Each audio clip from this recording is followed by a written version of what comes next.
My daughter-in-law wanted complete independence. I agreed. Then I reviewed the accounts, called my attorney, and removed every financial privilege tying their household to mine. She wanted distance, but she had never considered the cost. The autumn air in Ohio smelled of damp leaves and chimney smoke as Loretta wiped her hands on a dish towel and answered her cell phone. On the other end of the line, her daughter-in-law Cassidy spoke with a crisp, clipped efficiency that left no room for warmth. They had just relocated over the weekend without telling her, trading their suburban rental for a place 50 miles west near Cassidy's sister. Cassidy said their new address was none of Loretta's concern. Loretta thanked her for finally being honest, ended the call, and opened the documents beside her. She began with the first name on the page. Loretta did not sigh or drop her gaze.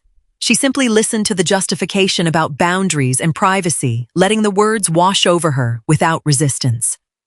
For 3 years, Loretta had driven across town every Tuesday to babysit their toddler, folding their laundry, and leaving homemade casseroles in the freezer while Grant worked late shifts at the logistics warehouse. Cassidy had always managed polite distance, but this abrupt move crossed a line from quiet reserve into outright dismissal. Loretta set the phone down on the wooden kitchen island. The kitchen was quiet except for the hum of the refrigerator. Beside her mail organizer sat a thick manila folder labeled with her son's and daughter-in-law's names. She opened the brass clasps with steady fingers. The pages inside detailed the family vehicle documents and insurance premium schedules that Loretta had quietly funded during Grant's rough patch after the pandemic. Her hand hovered over the paper. She picked up a heavy black fountain pen, uncapped it with a soft click, and prepared to reshape the framework of their arrangement. There was no room for melodrama in her 68 years, only the practical necessity of matching effort with reality. Cassidy wanted distance and independence. Loretta decided to grant that wish in full, starting with the very first signature on the document before her. Cassidy had always perfected the art of subtle exclusion, treating family obligations like appointments to be rescheduled or minimized. Whenever Loretta invited them for Sunday dinner, Cassidy found reasons involving yoga classes, organic grocery runs, or impromptu visits to her own mother's house. Grant usually muttered apologies while staring at his phone, caught between his wife's sharp demands and his mother's quiet hospitality. Loretta observed this dynamic for months, recognizing that silence was often the only dignified response to passive rejection. She never pushed herself onto them, refusing to become the cliché mother-in-law who complained about neglected phone calls or missed holidays. Instead, she poured her energy into her community garden plot and her part-time work at the local Historical Society archives, cataloging old county maps and court records. Yet she had continued paying the quarterly insurance costs for their second vehicle because she knew Grant needed reliable transportation for his commute. That support was supposed to be a temporary bridge, not a permanent subsidy for a household that viewed her help as an entitlement. When Cassidy delivered her cold declaration about the new address, it clicked into place like the final piece of a puzzle. This was not a sudden impulse born of moving stress. It was the deliberate culmination of a long-term strategy to phase Loretta out of their daily lives.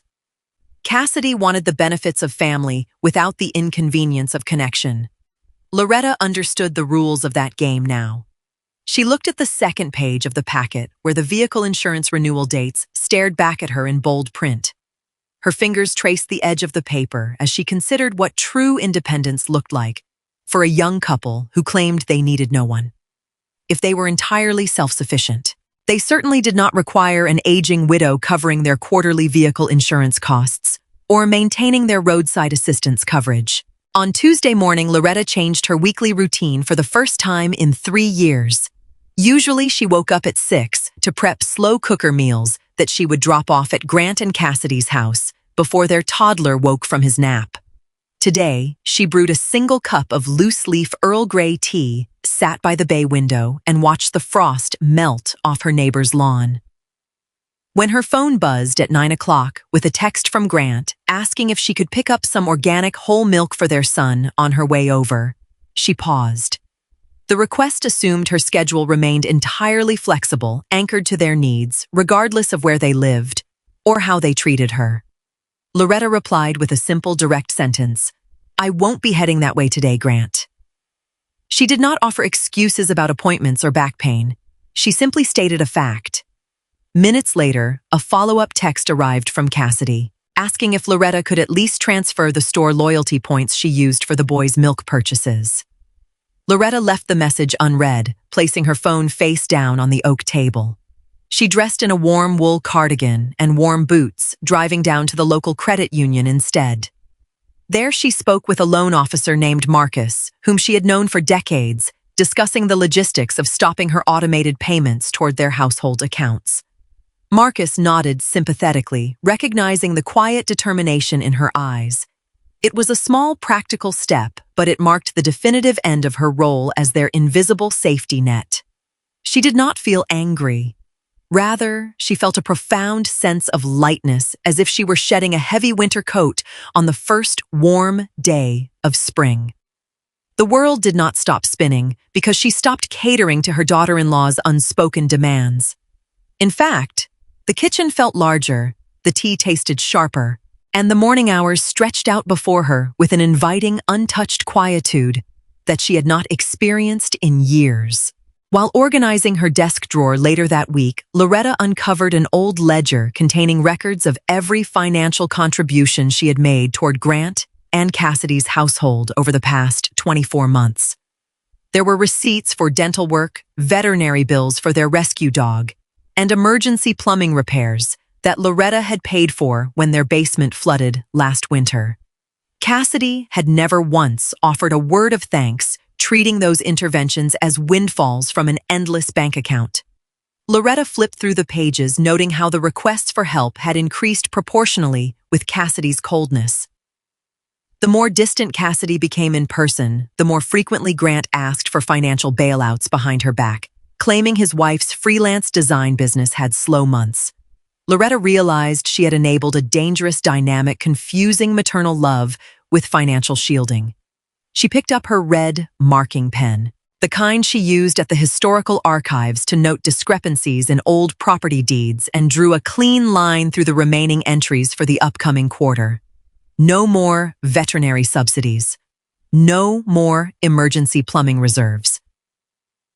If Cassidy wanted to build a fortress of total privacy and absolute independence, she would have to fund every single brick of it without the silent partner in the background. Loretta closed the ledger with a quiet thud that resonated in the quiet room. She walked over to the hallway mirror and adjusted her collar, checking her appearance with objective calm. She looked like a woman who knew her own mind, unbothered by the impending fallout. Grant would eventually notice when the auto-pay drafts failed, and Cassidy would discover that cutting ties with family came with sudden financial realities. That realization did not trouble Loretta. It felt like a natural law of physics finally asserting itself after a long period of distortion. The autumn wind rattled the window panes as Loretta sat at her writing desk, looking out over her backyard, where the late-season chrysanthemums bloomed in muted shades of rust and gold. She felt a brief pang of sorrow, not for Cassidy's rejection, but for the son who allowed his wife to dictate the terms of their familial bonds. Grant had always been passive, easily overwhelmed by strong personalities, ever since he was a boy building models in the basement, while his father worked long shifts at the mill. Yet adulthood required a spine, and Grant had chosen comfort over courage, letting his wife isolate him from the people who had sacrificed to give him a start in life.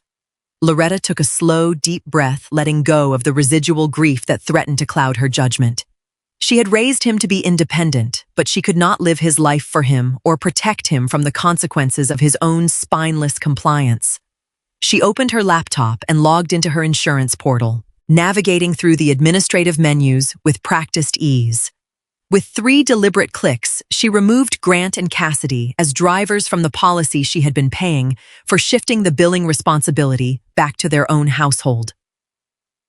A confirmation screen popped up, green and unambiguous, verifying that the change was complete. She closed the browser without hesitation.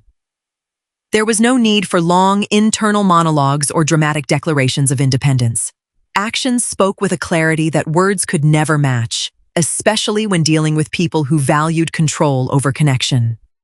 She stood up and stretched her back, deciding to bake a batch of apple scones just for herself, enjoying the aroma of cinnamon and butter filling the empty kitchen. For the first time in years, she baked without packing half the batch into a Tupperware container for a household that considered her presence an intrusion. By the following week, Loretta had restructured her weekly calendar entirely around her own interests rather than her son's unpredictable schedule. She enrolled in an intermediate watercolor painting class at the community center down on Main Street, a Thursday morning commitment that she had postponed for years because Tuesdays and Thursdays were supposedly reserved for helping with her grandson. The instructor, an eccentric retired art teacher named Arthur with paint-splattered overalls, welcomed her with a warm nod and handed her a heavy watercolor block. Dipping her brush into cobalt blue and burnt sienna, Loretta lost herself in the texture of the paper and the play of light on the pigment. She met two other women her age named Evelyn and Sarah, sharing quiet laughter over crooked brushstrokes and weak coffee from the communal urn in the hallway. It felt liberating to exist in a space where her value wasn't measured by how many errands she could run or how many meals she could prep for ungrateful relatives. On Friday, she visited the county library and signed up to help digitize local pioneer journals, a project that required her precise attention and historical knowledge. Her days filled up with purposeful tasks that nourished her mind rather than draining her energy on one-sided relationships. Grant tried calling twice on Saturday afternoon, but Loretta let the phone ring out to voicemail, knowing he only called when Cassidy was out, or when a logistical problem arose that required his mother's intervention. She listened to his brief, hesitant message. Later that evening, he sounded tired, stumbling over his words, as he asked if she still had his old winter tires stored in her garage. Loretta smiled faintly at the screen, deleting the voicemail without returning the call. The garage space belonged to her, and the tires were heavy. If they wanted their seasonal equipment, they would have to arrange for it like adults, without relying on her quiet labor to bridge the gap between their sloppiness and their comfort. Cassidy miscalculated, completely assuming that Loretta's silence was a sign of wounded retreat rather than calculated withdrawal. Expecting her mother-in-law to eventually call with apologies or offers of peace, Cassidy was enraged when she discovered that the auto insurance policy had lapsed and the vehicle registration had reverted to their own responsibility. On Sunday evening, Grant arrived at Loretta's front door alone, his face flushed with irritation as he pushed past her into the entryway without waiting for an invitation. Cassidy received the insurance renewal notice. Grant snapped, tossing his car keys onto the hallway console table with a sharp clatter. "Do you have any idea how much this is going to cost us out of pocket?" Loretta remained standing by the kitchen doorway, her posture calm and upright, holding a mug of chamomile tea in both hands. She did not flinch at his tone or rush to soothe his frayed nerves. "I was told your new life was none of my concern," Loretta replied, her voice steady and even. "I simply removed my financial support from it." Grant stared at her, stunned by her lack of emotional defensiveness, expecting her to cave under his mild intimidation. That was just Cassidy venting about moving stress. He stammered, his anger faltering into confusion. "You can't just cut us off like strangers over one phone call." Loretta took a slow sip of her tea before answering, letting the silence stretch between them until Grant shifted uncomfortably on his heels. "Strangers don't pay your bills. Grant and family doesn't treat each other like unwanted trespassers," she said softly, setting her mug down on the counter. "You chose your boundaries, and I am simply respecting them on every level." Grant stood in the hallway, caught between the loyalty he owed his wife and the undeniable truth of his mother's words. He realized then that Cassidy's reckless demand for absolute distance had backfired spectacularly. stripping away the invisible cushion that had kept their finances afloat through expensive car repairs and rising grocery bills. "Cassidy thinks you'll eventually cave," Grant muttered, looking down at his shoes with a mixture of shame and exhaustion. "She thinks you're just being stubborn because you're lonely." Loretta walked over to the front door, opened it wide to let in the cool evening breeze, and looked him straight in the eye. "Tell Cassidy that loneliness is infinitely preferable to being treated with contempt," she said, her voice carrying an unyielding strength that left no room for debate. Grant opened his mouth to argue, but the words died in his throat as he looked at the quiet determination etched into his mother's face. He picked up his keys from the console table, his shoulders slumped under the weight of his own poor choices, knowing he had nothing to report back to his wife, except his own failure. As he walked out to his car and back down the driveway, Loretta watched his taillights fade into the darkness without a trace of regret in her heart. She locked the front deadbolt with a solid, satisfying click, securing her home against the chaos of other people's entitlement. She walked back to her desk, picked up the manila folder that had started it all, and slid it into the bottom drawer, permanently closing that chapter of her life. The house was quiet, peaceful, and entirely her own, filled not with the ghosts of ungrateful demands, but with the quiet promise of a future built on self-respect and genuine autonomy. By Tuesday afternoon, the administrative loose ends were completely tied up, leaving Loretta's financial and personal life entirely disentangled from her son's household. She met with her estate attorney, a sharp-witted woman named Eleanor, who helped her update her living trust. With Eleanor's help, Loretta removed Grant and Cassidy as beneficiaries and financial representatives under her living trust. The money previously intended for them was redirected into a protected education fund for her grandson, managed by a neutral third-party trustee. This ensured the boy's future education was secure without giving Cassidy any legal leverage or access to liquid cash. Eleanor stamped the final document with a heavy notary seal and smiled across the mahogany desk. "It's rare to see someone handle these matters with such clarity and grace," Eleanor noted approvingly. Loretta signed her name in bold, flowing script, knowing that every stroke represented a boundary firmly drawn in ink rather than shifting sand. When she returned home, the autumn sunlight was casting long shadows across her hardwood floors, illuminating her half-finished watercolor painting on the easel by the window. She picked up her brush and added a few deft strokes of golden yellow to the autumn leaves, bringing the canvas to vibrant life.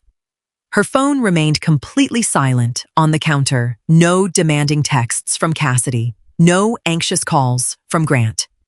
They were finally learning what it meant to stand on their own 2 feet without a safety net woven from her sacrifice and patience. Loretta felt no triumph, only a deep settling peace that comes from reclaiming one's dignity and time. She set the paintbrush down, washed her hands in the sink, and walked out to her back porch to tend to her garden, breathing in the crisp afternoon air with a light heart and an untroubled mind. The winter frost arrived early in Ohio, tracing delicate fern patterns across the windows of Loretta's cozy living room as December settled over the neighborhood. She sat by the fireplace with a thick hardcover book on local pioneer history, wrapped in a hand-knitted wool shawl that Evelyn from her art class had gifted her. Her life had expanded far beyond the narrow confines of family obligation, filled now with Thursday painting sessions, every other week historical archives, volunteering, and quiet Sunday mornings spent reading without interruption or expectation. Grant had called once more in late November to ask if she might reconsider helping with their holiday travel expenses, but she had declined politely and firmly, wishing them well in their new neighborhood. Cassidy had apparently found a used SUV and picked up a part-time remote design contract, finally facing the economic realities of adult life without maternal subsidies in the background. Loretta felt neither anger nor pity toward them, only the healthy distance of 2 separate households living according to their own choices. She looked over at the mantelpiece where a framed photograph of her grandson smiled back at her, a reminder that love could exist without enabling disrespect or surrendering her peace of mind. On Saturday, she hosted a small dinner party for Evelyn, Sarah, and Arthur, sharing a pot of beef stew and crusty sourdough bread around her dining table. Laughter filled the rooms that had once echoed with the quiet stress of accommodating other people's convenience. Loretta raised her water glass in a silent toast to the quiet strength that had carried her through the autumn turbulence into a season of absolute calm. She was no longer waiting for anyone's approval or validation. She was simply living her life on her own terms, completely untethered and wonderfully free.